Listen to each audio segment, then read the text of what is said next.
He tapped his finger on the paper like someone revealing a winning card, then smiled. "That's all, Rachel? Not enough energy? Not enough fire?" I stared at the circled number 1500 and understood I'd just been erased from the picture. But they didn't know. I was the one who built the foundation for their $84 million deal. And with just one signature, I could turn it all to dust.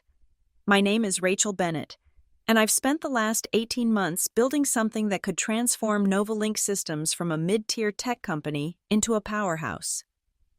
At 32, I'd earned my stripes as lead engineer through countless late nights debugging legacy code and architecting solutions that actually worked. But apparently, that wasn't enough for our new CFO. Logan Pierce had swept into Novalink 4 months ago like a corporate messiah, all sharp suits and sharper smiles. At 40, he carried himself with the confidence of someone who'd never encountered a spreadsheet he couldn't manipulate or a board he couldn't charm. Fresh from our competitor, he promised transformation, innovation, a new vision for our future. What he delivered was corporate theater. The restaurant he'd chosen for our intimate lunch screamed power play white tablecloths, servers who appeared and disappeared like ghosts, the kind of place where deals were sealed over $100 steaks. I should have known something was wrong when he insisted on ordering for both of us. "Rachel," he said, cutting into his fillet with surgical precision, "you're a talented engineer, technical skills, absolutely solid, but leadership in the new Novalink requires something more." I set down my fork, my salmon suddenly tasteless. Something more. He reached into his Italian leather briefcase, of course it was Italian leather, and slid a cream-colored envelope across the table. The Novalink logo embossed on top caught the light. "Your bonus," he said, his tone suggesting he was doing me a favor. I opened it. The number stared back at me, 1,500. Half of what my fellow engineers received. A third of what I'd gotten last year under different leadership. "I don't understand," I said, though I understood perfectly. Logan leaned back, fingers steepled like he was about to impart wisdom from on high. "You lack energy, Rachel, fire, the kind of presence that elevates a team. Good work, yes, but not quite aligned with our new trajectory." The words hung between us like a challenge. 18 months of 70-hour weeks, of building the entire infrastructure for our flagship project, reduced to good work. I wanted to tell him about the nights I'd spent untangling the mess his visionary predecessor had left behind, about the Helix bridge system that only existed because I'd architected it from scratch, about the documentation I'd meticulously crafted that no one, especially not him, had bothered to read. Instead, I folded the bonus slip and tucked it into my purse. "I see." "I knew you'd understand," Logan said, already signaling for the check. "You're practical. It's one of your better qualities." As he signed the receipt with a flourish, he added, "Oh, and we're restructuring the Helix migration project team, bringing in some fresh perspectives. Young blood, you know, people who really embody that startup energy we're cultivating." Translation, I was being pushed out of my own project. The $84 million deal with Wayland Dynamics that everyone was salivating over, the one built entirely on my Helix Bridge architecture. Logan wanted my name nowhere near it when the contracts were signed. "Mia Carlson will be taking point on the technical presentations," he continued, oblivious to the way my hands had stilled on the table. "She's got that spark. You know, that hunger." Mia Carlson, 25 years old, 6 months out of her MBA.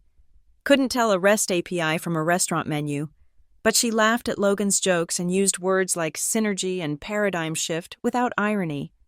"Of course," I said, my voice steady as granite. "I'm sure she'll do wonderfully." Logan's smile widened, mistaking my calm for submission. He had no idea that he'd just declared war on the wrong person.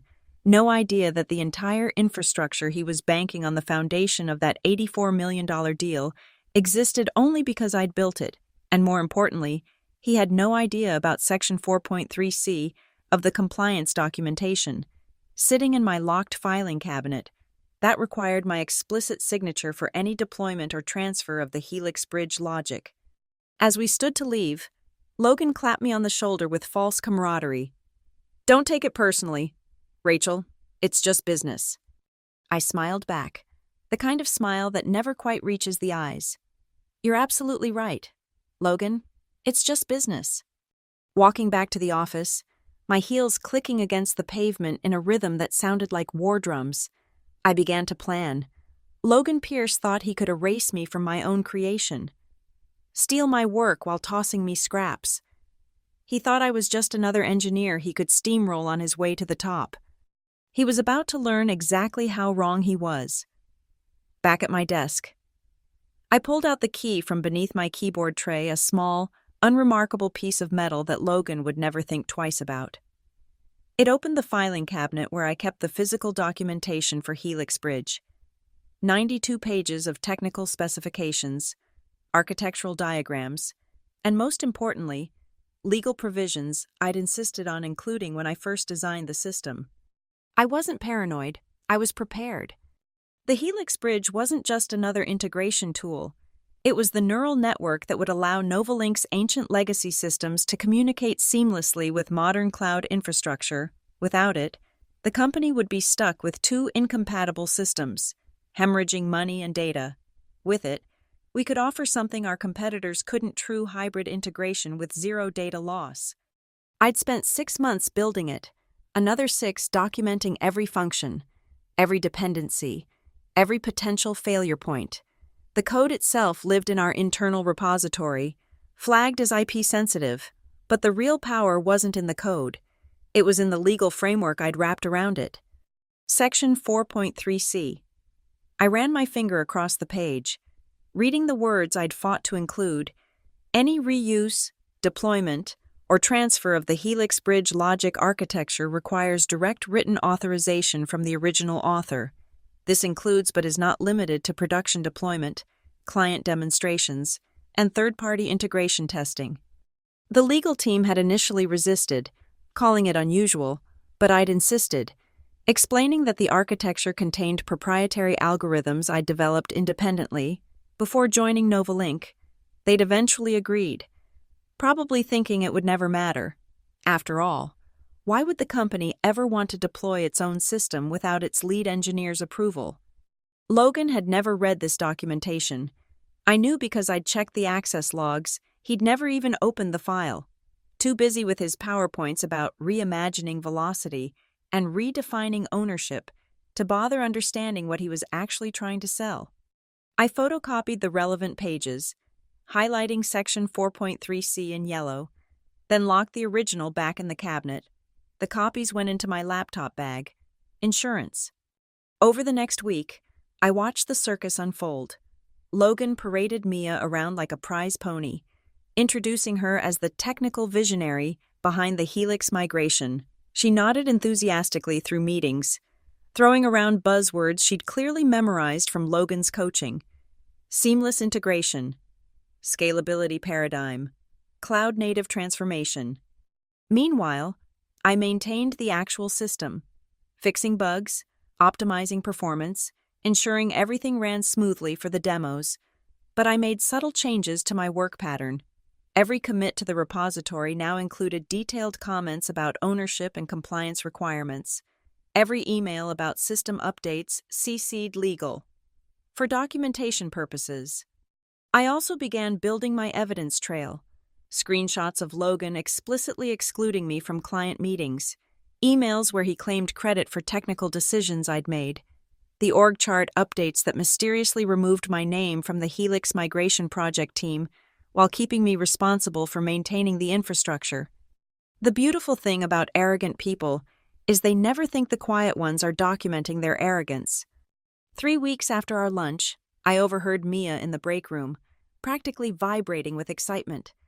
Logan says once we close Wayland, I'll be promoted to technical director. Can you believe it? 6 months out of school and already director level? Her friends squealed in congratulations. I poured my coffee silently, invisible as always.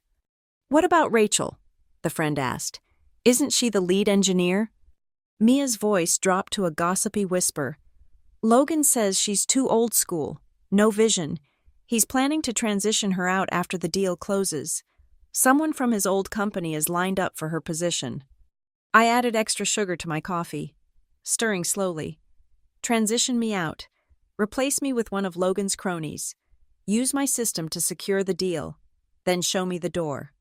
That evening, I stayed late, using my administrator access to create a complete backup of all Helix Bridge documentation, including the development history showing I was the sole architect. I uploaded it to my personal secured cloud, encrypted and time-stamped. Not to sabotage, I'd never stooped to destroying work I'd built with my own hands, but to protect myself and my creation.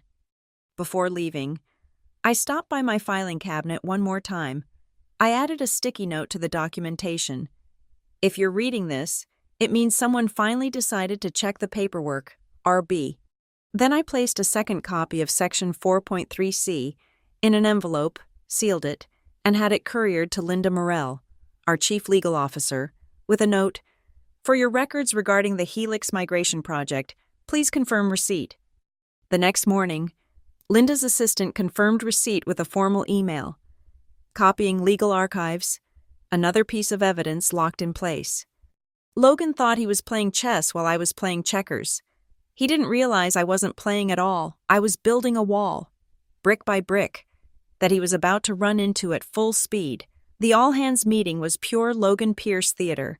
He stood at the podium in the main conference hall, the giant screen behind him displaying Novalink 2.0 The Future Is Now in aggressive corporate blue. 500 employees packed into the room, with remote workers tuning in from 3 different time zones. "Today," Logan announced, his voice carrying that practiced executive timbre, "we stand at the threshold of transformation. The Helix migration isn't just a project, it's our declaration to the market that Novalink owns the future of data synchronization." I sat in the back row, taking notes. Not on his speech, I could have written it myself by now, but on the technical claims he was making, each one more impossible than the last without my architecture. "Wayland Dynamics," he continued, and the logo appeared on screen, "has recognized what we're building here.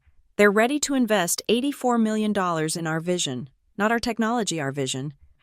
Scattered applause. Logan basked in it. And leading this revolutionary charge is our rising star, Mia Carlson. Mia stood up from the front row, waving like she'd just won an Academy Award. She was wearing the same type of power suit Logan favored, clearly taking her stylistic cues from her mentor. "Mia has reimagined our entire approach to the Helix infrastructure," Logan said, and I had to bite my tongue to keep from laughing. Her fresh perspective has elevated what was a functional system into a transformative platform. Functional system. That's what 18 months of my life had been reduced to. "The demonstration for Wayland is in 3 weeks, Logan announced, and I have complete confidence that Mia and her hand-picked team will deliver something spectacular. Her hand-picked team, 3 junior developers who'd been with the company less than a year and a project manager who still confused Git commits with Twitter posts. After the meeting, I watched Mia in her glass-walled office. Of course, Logan had given her one of the premium corner spaces surrounded by her team, pointing at diagrams on a whiteboard, diagrams she'd copied from my documentation, though she'd added colorful arrows and meaningless buzzwords like synergy points and integration velocity vectors. The real circus began the next day when Mia sent out her first technical vision document. It was my architectural specification, dumbed down and dressed up with corporate speak. But she'd made one critical error. She'd removed all the warning notes I'd embedded about system dependencies and compliance requirements. I forwarded the document to Derek Shaw, one of our senior engineers who still had a functioning brain cell. "Interesting interpretation of the architecture," I wrote. "Note the absence of any compliance mentions."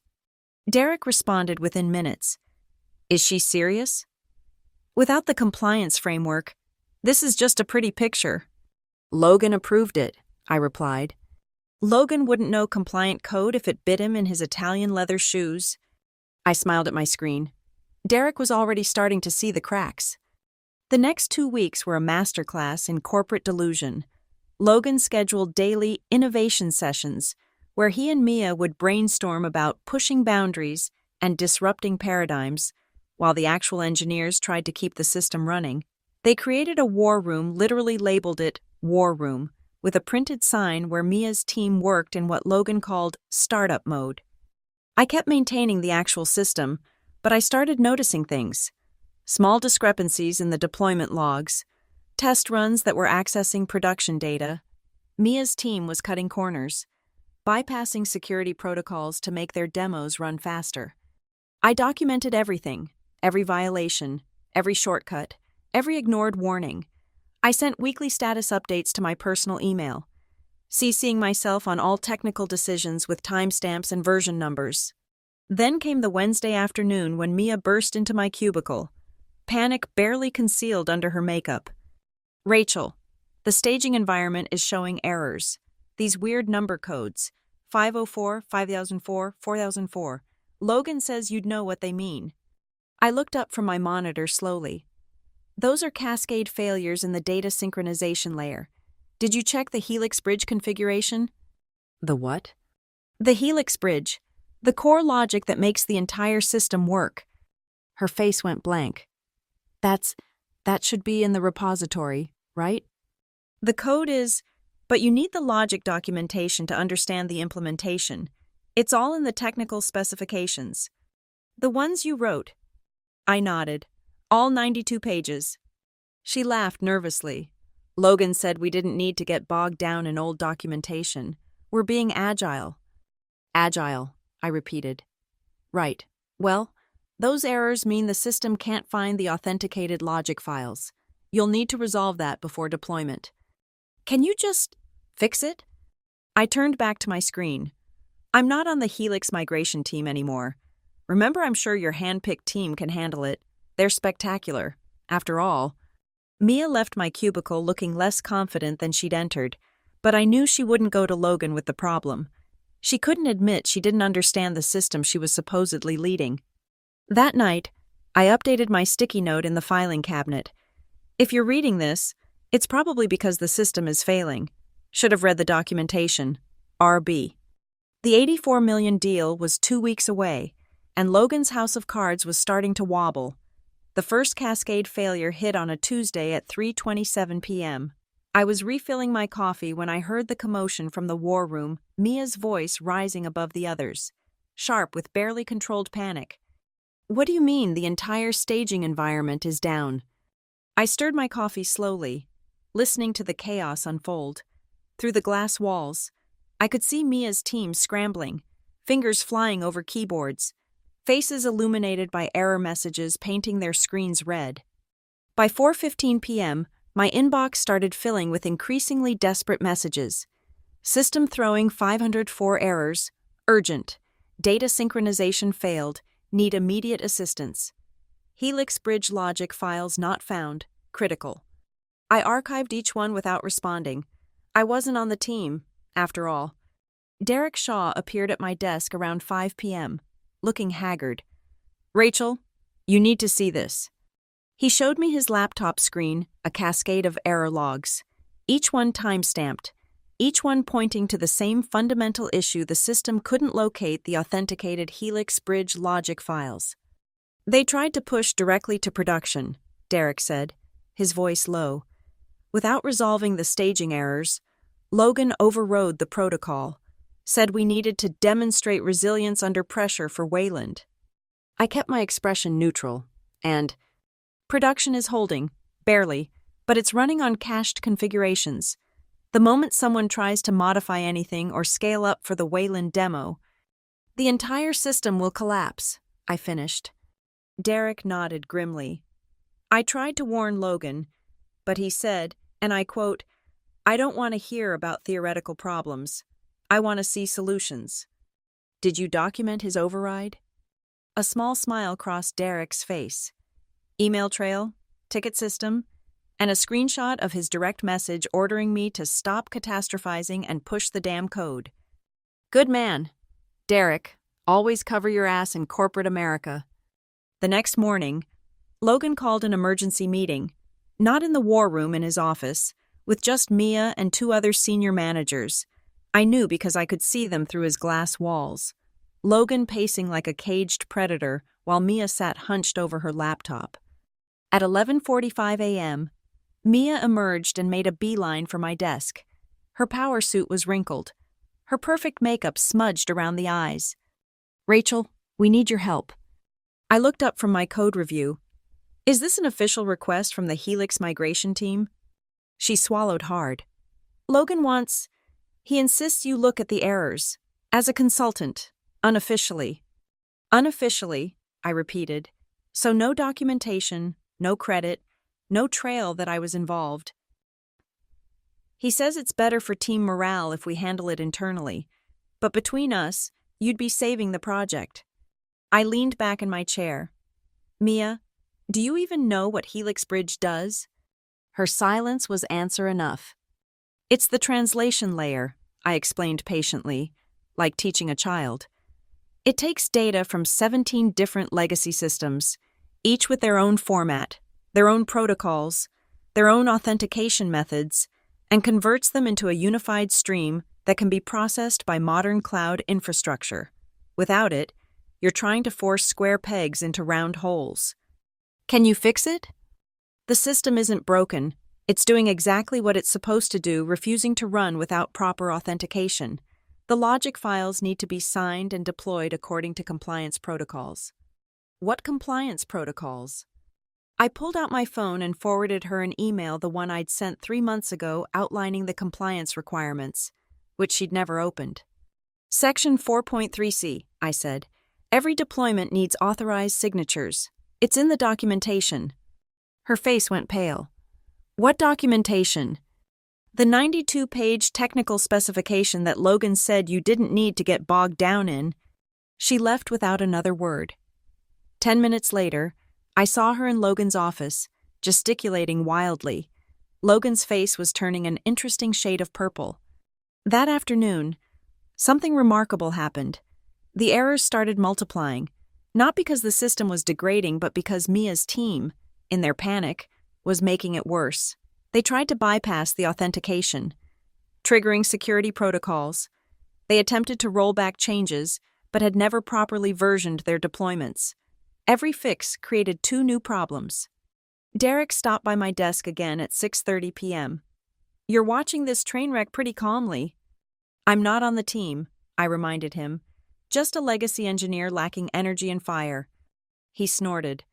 "Right. By the way, hypothetically speaking, where would someone find the complete Helix Bridge documentation if someone wanted to actually understand the system?" I pulled open my desk drawer, revealing a yellow sticky note. "Bottom drawer of the old filing cabinet in the east storage room, the one nobody uses anymore." Derek memorized the location and walked away without another word. That night, the staging environment completely collapsed. The production system was running on fumes, held together by cached configurations and prayers. The Wayland demonstration was in 1 week. Logan's 84 million house of cards was folding in on itself, and he was about to learn what happens when you build on foundations you don't understand, with blueprints you never bothered to read. Thursday morning, 7:45 a.m., I arrived to find Derek Shaw sitting outside the chief legal officer's suite, a thick binder in his lap. He looked like he hadn't slept, but his eyes were sharp with purpose. He nodded when he saw me but said nothing. We both knew what was in that binder. I went to my desk and waited. The storm was coming, and I wanted a front-row seat. At 9:15 a.m., Linda Morell herself appeared in the engineering department, a rare enough occurrence that conversations stopped mid-sentence. She was a woman who commanded attention without trying. Silver hair pulled back in a severe bun, wearing the kind of suit that whispered power rather than screaming it. She walked straight to Logan's office, Derek trailing behind her with the binder, through the glass walls. I watched Logan's body language shift from confident to confused to something approaching fear. Linda opened the binder on his desk, even from across the floor. I could see the yellow highlighting on the pages. She pointed to something, and Logan's face went white. The meeting lasted exactly 12 minutes. When Linda emerged, she walked to the war room where Mia's team was frantically coding. "All work on the Helix migration stops immediately," she announced. "No code deployments, no system changes. Nothing moves until legal completes a full compliance review. Mia stood up, laptop clutched to her chest like armor. But the Wayland demo is in 6 days. Then you have 6 days to prove the system is compliant, Linda replied coldly. Mr. Shaw has brought to my attention that core infrastructure may have been deployed without proper authorization protocols. What protocols? Mia's voice cracked. Linda held up a page from the binder. Even from my desk, I could see the header section 4.3c. The Helix Bridge logic architecture requires signed authorization from its original developer for any production deployment. According to our records, that developer is Rachel Bennett. Linda's eyes found me across the room. Ms. Bennett, have you provided written authorization for the current deployment? I stood up slowly, making sure everyone was watching. No, Ms. Morell, I have not. The silence that followed was beautiful. You could hear the hum of computers, the distant ding of an elevator, Mia's sharp intake of breath. Then we have a problem, Linda said. Mr. Pierce, my office, now. Logan followed her out like a man walking to his execution. Mia sank into her chair, staring at her screen without seeing it. Derek appeared at my desk 20 minutes later, fighting to keep a smile off his face. You knew this would happen. I knew Logan would never read documentation, I corrected. That's not the same thing. You could have warned him. When during the meeting where he called my work a functional system, or when he gave my project to someone who doesn't know what an API is, Derek pulled up a chair. Linda's furious, not just about the compliance violation, about the liability. If Wayland finds out we deployed unauthorized code containing proprietary algorithms, they could sue, or worse, walk away. Worse for whom? I asked innocently. He studied me for a moment. You planned this entire thing. I planned nothing. I documented everything. There's a difference. The sticky note was a nice touch, he admitted. Very you. Before I could respond, my desk phone rang. Linda Morell's assistant. Ms. Morell would like to see you in conference room A, immediately. Conference room A was the executive level, the one with the panoramic views and the expensive art. When I arrived, Linda was there with Logan and 2 other executives I recognized from the board presentations. Logan wouldn't meet my eyes. Ms. Bennett, Linda began, spreading papers across the table. We need to understand the full scope of the Helix Bridge architecture and its compliance requirements. I sat down carefully. I'd be happy to explain, but I should note that I'm no longer part of the Helix migration team. Mr. Pierce removed me from the project 6 weeks ago. That was a strategic realignment, Logan interjected quickly. Rachel is still a valued member of... Mr. Pierce, Linda cut him off. You explicitly documented her removal from the project. We have the emails. She turned back to me. The 92-page specification Mr. Shaw provided you authored this. Every word, every diagram, every compliance requirement. And Section 4.3c was included to protect Novalink's interests. The Helix Bridge contains algorithms I developed independently. Prior to joining the company, I retained certain rights to prevent unauthorized use or distribution.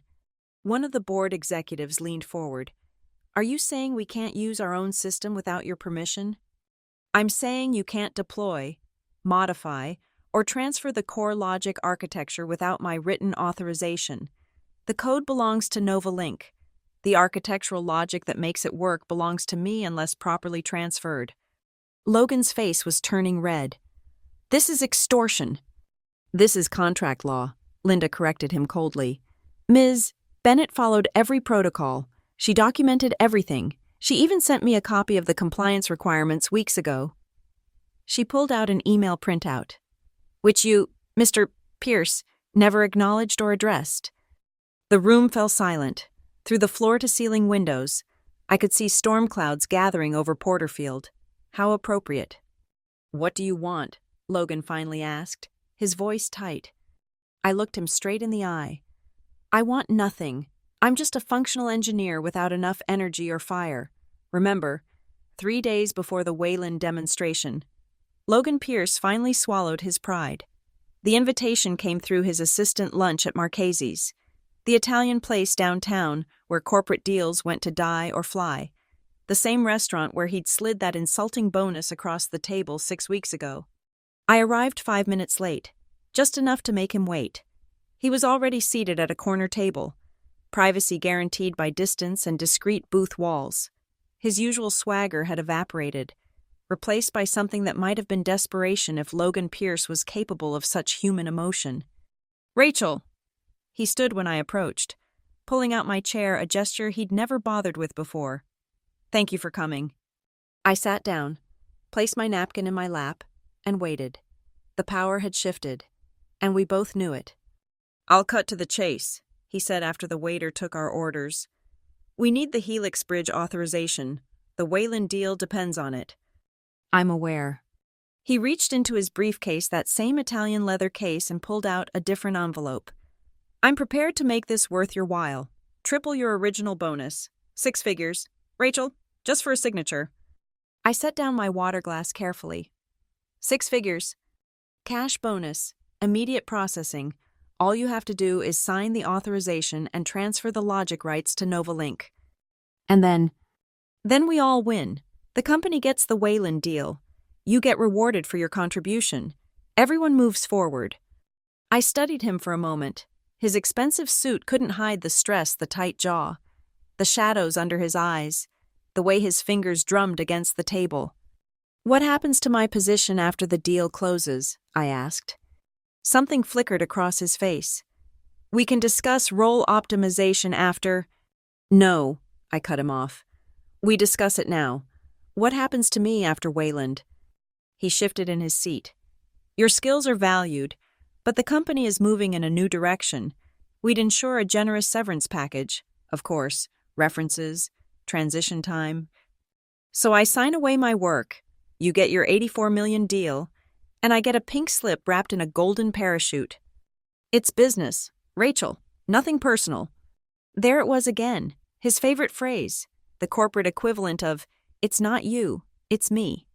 Our food arrived, salmon for me, steak for him. I took a bite, savoring the perfectly cooked fish while he waited for my answer.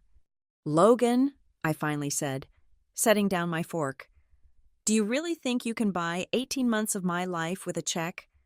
"I think you're practical," he replied, echoing his words from our last lunch. "This is the best offer you're going to get." I pulled my phone from my purse and showed him an email. "Syntex Corporation. They're offering me senior principal engineer, 40% salary increase, full autonomy over their integration architecture, and they actually read documentation." His face went pale. "Syntex was our biggest competitor."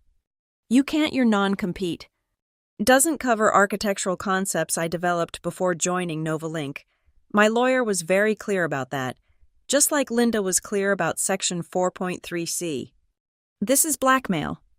This is negotiation. But I'm not interested." I stood up, leaving my barely touched salmon on the plate. "You tried to erase me, Logan, tried to steal my work while tossing me the scraps from your table. You valued my 18 months at $1,500. The bonus was a message, and I received it clearly. I picked up my purse. "Good luck with the Wayland demo." "Rachel, wait." His composure finally cracked. "Without your signature, the deal dies. The board will want someone's head." "Probably yours," I agreed. "You're the one who promised them $84 million based on a system you didn't understand, running on architecture you never bothered to verify you could use. You're destroying the company over a personal grudge." I paused at the edge of the booth. "No, Logan, I'm protecting my intellectual property.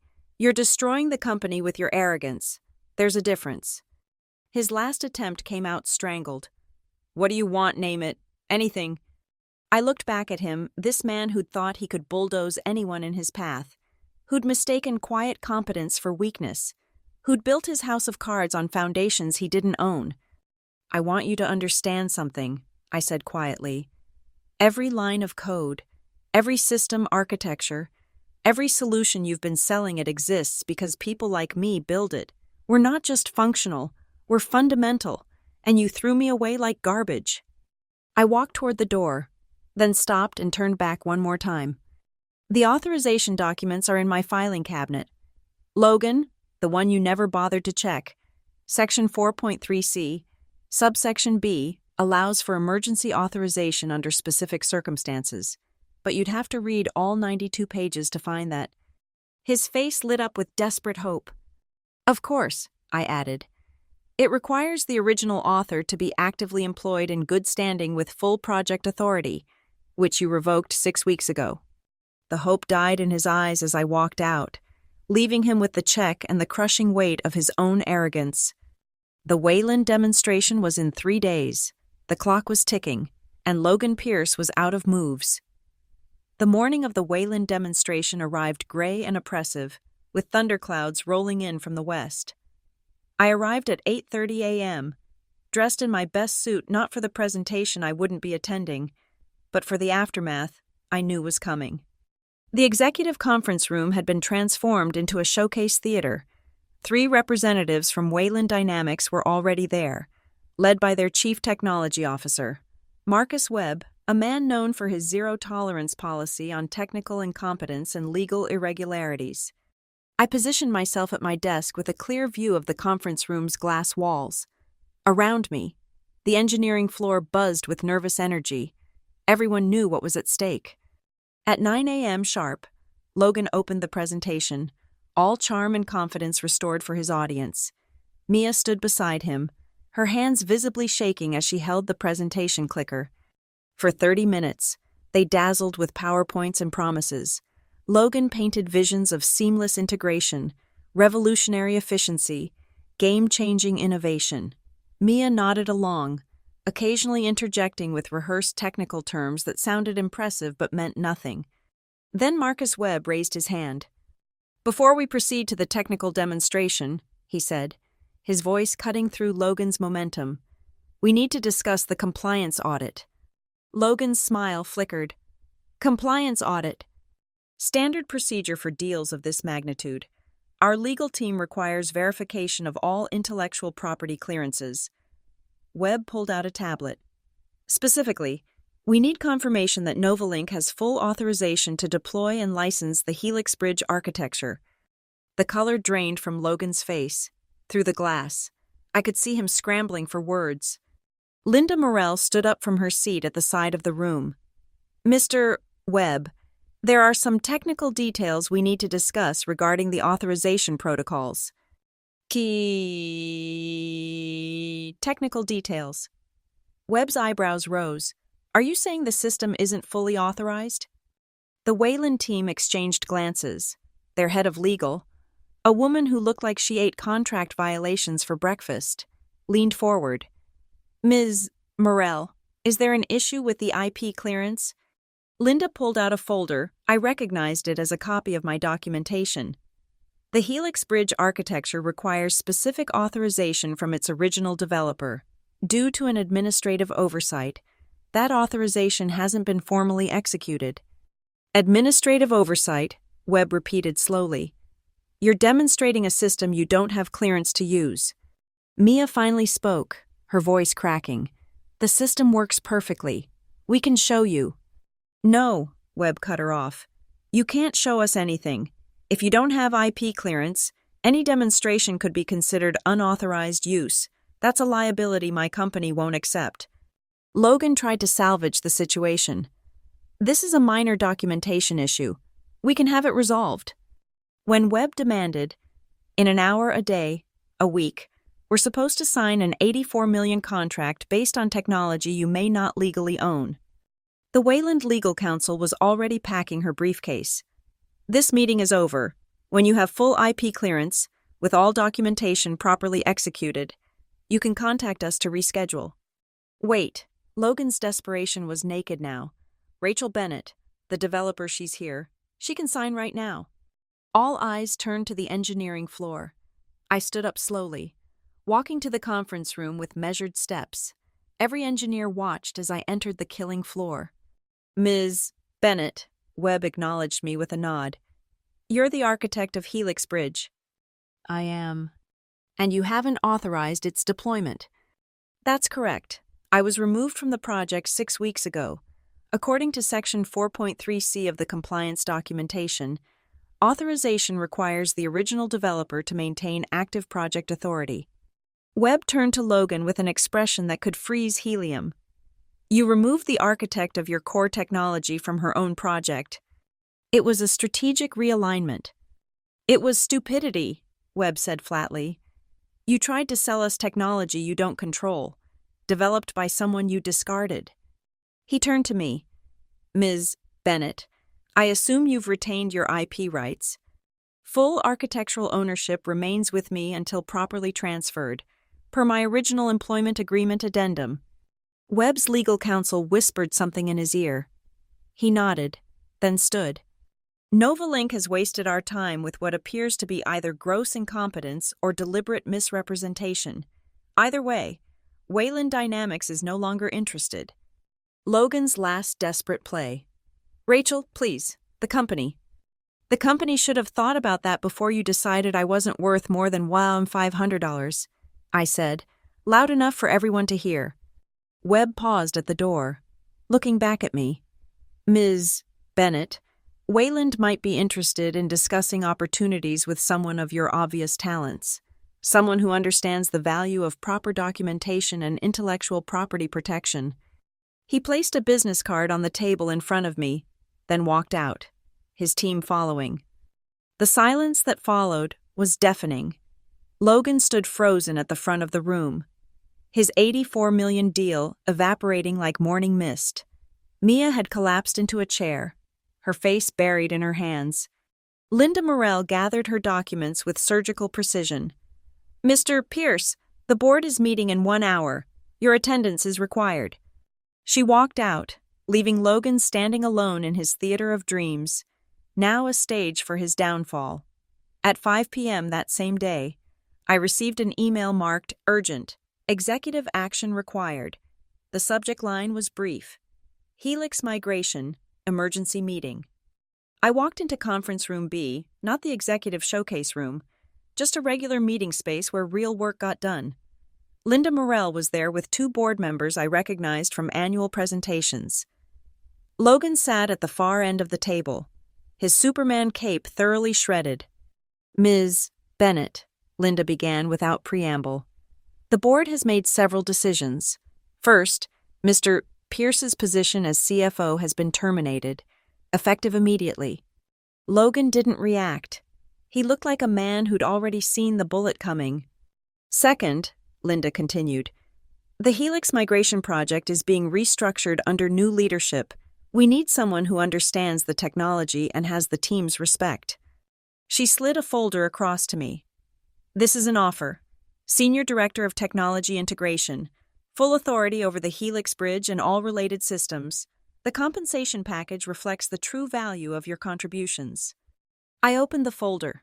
The number made Logan's 6-figure bribe look like pocket change. There's one condition, Linda added.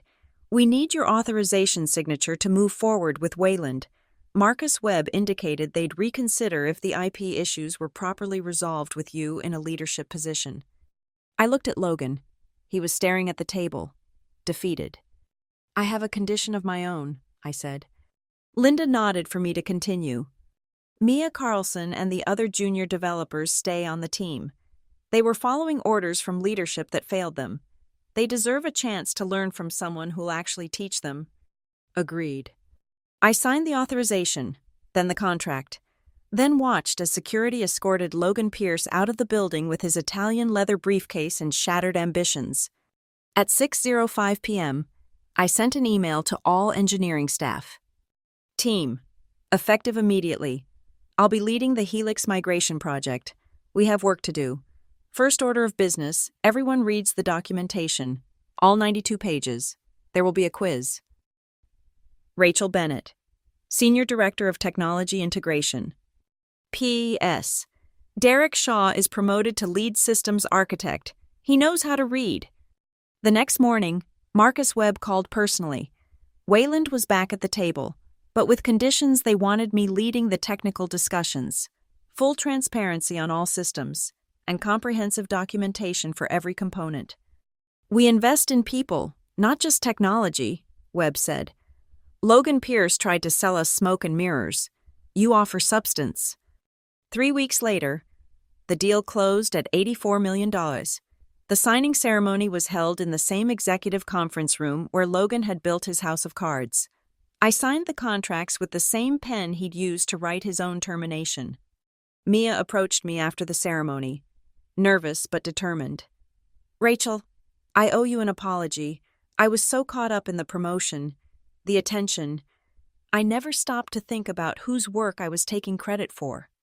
You were 25 and ambitious, I replied. Logan was 40 and should have known better. Learn from this. Build your own expertise. Create your own value.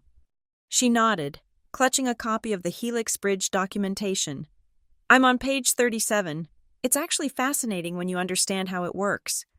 That evening, I cleaned out my filing cabinet, removing the sticky notes and the extra copies of Section 4.3c, but I kept one thing, the original bonus slip, for $1,500. I had it framed and hung it in my new corner office, right where visitors could see it. Derek saw it during our first team meeting in my new space. That's a bit petty, isn't it? It's a reminder, I corrected, of what happens when you undervalue the people who build your foundations. 6 months later, I heard Logan had taken a position with a startup in Seattle, a junior position, reporting to a 28-year-old CEO. Apparently, his reputation for not reading documentation had followed him. As for Novalink, we delivered the Helix migration on schedule, under budget, with full compliance. The system ran flawlessly because the person who built it was finally the one running it. The lesson was simple. You can take credit for someone else's work. You can play corporate politics. You can wear expensive suits and throw around buzzwords. But at the end of the day, the code doesn't lie. The systems don't care about your title, and the documentation, the boring, tedious, 92 pages of documentation, that's where the real power lives. Logan Pierce learned that lesson the hard way. He thought he was playing chess while I was playing checkers. He was wrong. I wasn't playing at all. I was architecting his downfall, one properly documented line at a time. Revenge, served at exactly the right temperature, with a side of complete compliance. Thank you for listening to this story of corporate justice. I'd love to know where you're listening from. Drop a comment below and let's connect. If you enjoyed this tale of documentation triumph, please subscribe to the channel and share your own thoughts about workplace revenge. Have you ever had a boss who undervalued your contributions? Let me know in the comments.